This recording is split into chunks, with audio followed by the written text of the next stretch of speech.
Hello বন্ধুরা, রঞ্জিতার ঘরোয়া রান্নাঘর থেকে তোমাদের সবাইকে স্বাগত জানাই। আজকে তোমাদের জন্য নিয়ে এলাম তালের বড়া। প্রথমে আমি তালটার খোসাগুলো ছাড়িয়ে নিচ্ছি।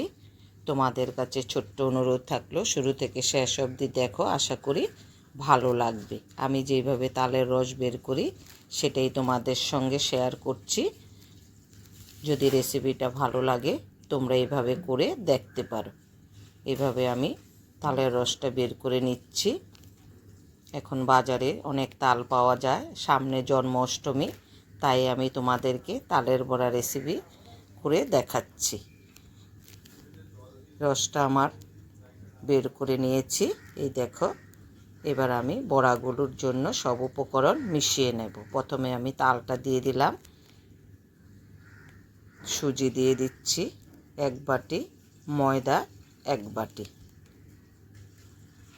নারকেল কোড়া দিয়ে দিলাম, সামান্য একটু নুন দিয়ে দিচ্ছি, দিয়ে এবার সবগুলো একসঙ্গে মিশিয়ে নেব।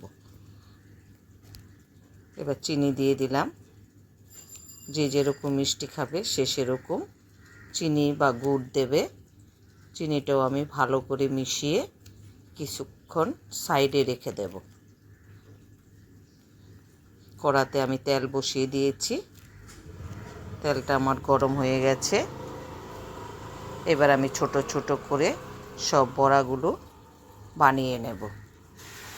কেউ আবার চালের গুঁড়ো দিয়েও বানায়, তবে সুজি ময়দা দিয়ে বানালে বড়াগুলো নরম থাকে, আর চালের গুঁড়ো দিয়ে বানালে একটু শক্ত শক্ত হয়। আমার বাড়িতে আবার সুজি ময়দা দিয়েই সবাই পছন্দ করে, তাই আমি ওভাবেই বানিয়ে দেখাচ্ছি। দেখো, দেখতে কি সুন্দর লাগছে। বড়াগুলো আমার হয়ে গেছে। এবার আমি একটা বাটিতে তুলে নিচ্ছি। যদি রেসিপিটা তোমাদের ভালো লাগে কমেন্ট করে জানাবে, তাহলে খুব খুশি হব। এই দেখো, দেখতে এরকম হয়েছে। সবাই ভালো থেকো, সুস্থ থেকো, পাশে থেকো। যদি ভালো লাগে লাইক শেয়ার করে দিও।